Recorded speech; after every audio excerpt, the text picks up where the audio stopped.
E aí, vamos falar de Primeira Guerra Mundial? Bom, essa primeira grande guerra que está aí inaugurando o século XX, o século que mais teve guerras, ela vai durar só 4 anos. Eu falo só 4 anos porque fala de guerras mundiais, a gente automaticamente para comparar com a segunda. E não tem como não, né? A primeira dura 4, a segunda dura 6, a primeira mata em média 10 milhões, a outra vai matar 60 milhões. Mas não teve nada mais sofrido que a Primeira Guerra Mundial. Por quê? Por causa da tática. A tática de combate que vai marcar esses 4 anos de guerra, que vai ser a tática das trincheiras. Então o cara fica lá, literalmente enterrado vivo. Ele fica à mercê do tempo, ele fica até às vezes no próprio tédio. Fora as doenças, né, que vai ser o que mais vai gerar baixas para ambos os lados aí. Inicialmente, né, vamos falar então dos lados. Antes da guerra, tipo 30 anos antes da guerra, já estava ali começando um germe de um dos lados da guerra, com a Tríplice Aliança. Tríplice era para ser só 3, né? Mas daí no caso vão virar 6. Então, inicialmente, a Tríplice Aliança, o macete é lembrado a Alemanha, a Áustria-Hungria e a Itália, que vai mudar de lado logo ali no começo do conflito.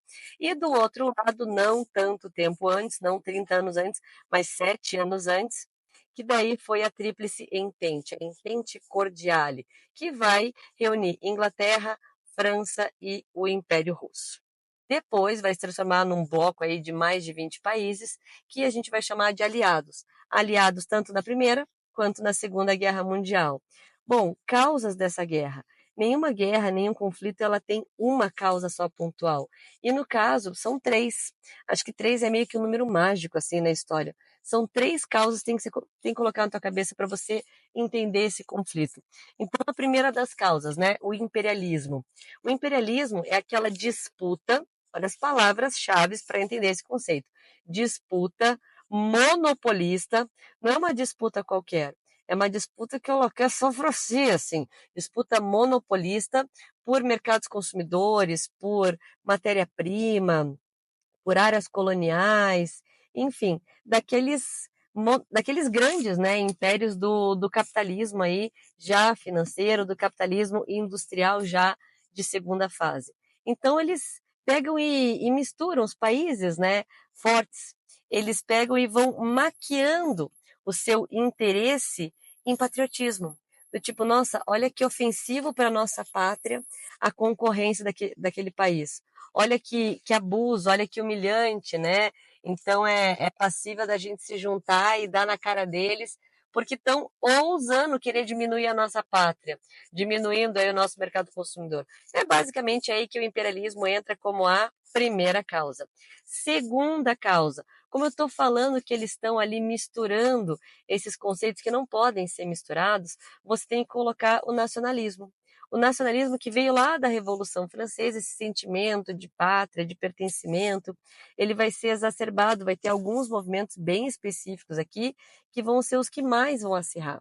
Então você já tinha rivalidades, mas vão ter nacionalismos que vão piorar tudo ali. E eu vou citar de novo 3, como eu disse, o número 3 ele é um número mágico. Então o primeiro deles, o revanchismo francês. A França, em 1870, então ali estamos falando de 40 anos antes da guerra, está muito recente, ela perdeu uma guerra contra a Alemanha, na Guerra Franco-Prussiana, sim, não era Alemanha, era Prússia. Daí, logo em sequência, vai ter a unificação da Alemanha. E ficou aquele ranço, ficou aquela dor de cotovelo. E não é só pela derrota, é porque eles perderam um importante território, reserva mineral deles de ferro, que era o Alsácia-Lorena. Então, durante 40 anos, você vai ter gerações de franceses alimentando aquele ódio, de criancinha assim cantando, né, por várias gerações a cantiga da escola, um dia eu vou matar alemão, enfim. Então eles querem porque querem retomar o Alsácia-Lorena. Justo. E não é só porque eles perderam a Alsácia-Lorena, não é só porque eles perderam a guerra que eles foram humilhados, tá? No fim da Guerra Franco-Prussiana, vai ter até o rolê de festa dos alemães em Versalhes, desnecessário, e é lá no Salão dos Espelhos que o Kaiser, então, vai iniciar, né, com o Império Alemão. Bom, além do revanchismo francês, você tem outro importante movimento, agora do outro lado, que é o pan-germanismo. Pan-germanismo, acabei de citar para vocês aqui, nossa, estão só na minha cara, que é essa unificação da Alemanha.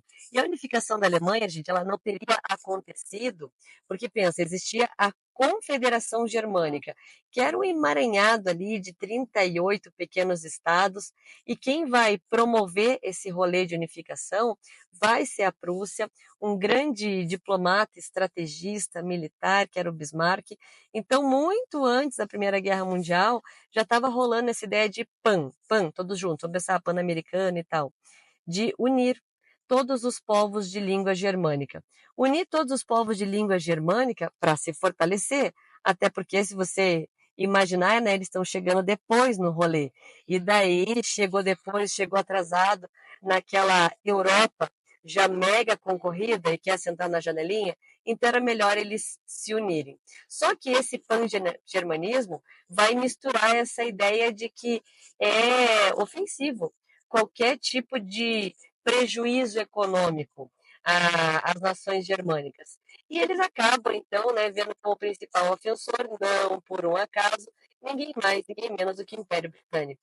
Porque eles não querem um lugar no rolê, eles querem o primeiro lugar.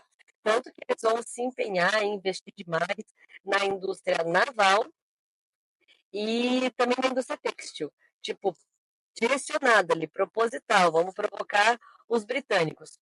E o último movimento, que é da onde vai sair o estopim da guerra, vai ser o pan-eslavismo. Então, os povos eslavos, ali residentes da região dos Balcãs, estão, né, se organizando e estão sendo instigados, estimulados, você pode usar várias palavras aí, por alguns vizinhos e por eles mesmos, que eles querem se libertar de quem domina. Quem dominava ali naquele momento a região dos Balcãs era o Império Austro-Húngaro. Então, eu costumo falar que a região dos Balcãs, você vai olhar no mapa, a região dos Balcãs é como se fosse o miolo de um triângulo. E nas três pontas você tem três impérios. Três, sabe dança das cadeiras? Então, a cadeira é a região balcânica, são os povos eslavos. E em volta você tem as três pessoas querendo sentar a bunda. A bunda de quem está lá? Dos austro-húngaros. Mas rodando e tentando sentar em algum momento, está lá para baixo assim o Império Turco-Otomano e mais para cima aqueles que têm, né, pelo menos algum vínculo cultural, que são os russos. Bom, os russos explicitamente vão apoiar o pan-eslavismo, o movimento nacionalista começado na Sérvia, não é à toa que é de lá, né, que vai ser o assassino, né, que vai matar o herdeiro do trono austro-húngaro, Francisco Ferdinando. Isso é um estopim, gente, isso não é causa. Estou falando para vocês que causa tá no imperialismo, tá no nacionalismo e, por fim, né, tô falando aqui dos nacionalismos, e o nacionalismo vai dar origem só àquela fagulha, aquela gota d'água. Mas a terceira causa que a gente pode colocar nesse caldeirão fervendo aí, além do imperialismo e além do nacionalismo, é a paz armada. Olha que coisa mais esquisita. Paz armada. Sim. O que é a paz armada? A formação dos blocos, que eu comentei com vocês, a Tríplice Entente e a Tríplice Aliança, e um mega investimento na indústria bélica. Em tempos de paz, a galera gastando ali 20, 30% dos seus recursos em indústria bélica só para ter conta outra, né? Então tá montada a guerra, só precisava literalmente de um tiro, e o tiro foi dado. Por quem? Por um sérvio. Um sérvio de 19 anos, um estudante, que fazia parte de um movimento radical, que hoje seria um movimento, assim, terrorista, que era o Gavrilo Princip. E ele vai acabar assassinando não só o Francisco Ferdinando, mas vai assassinar também a Sophie, a esposa.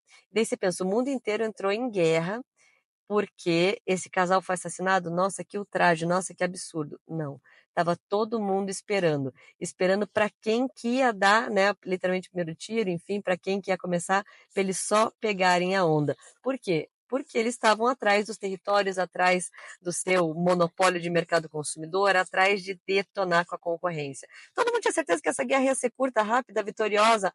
Aham. Só que daí, no final das contas, meu amigo, 4 anos. 4 anos ninguém aguentava mais. Aí você pensa, aprendeu a lição? Não. Passam-se 20 anos, dá uma pausa, vem a continuação, que é a Segunda Guerra Mundial. Continuação por quê? Bom, nas próximas aulas eu conto para vocês. Beijo, até mais.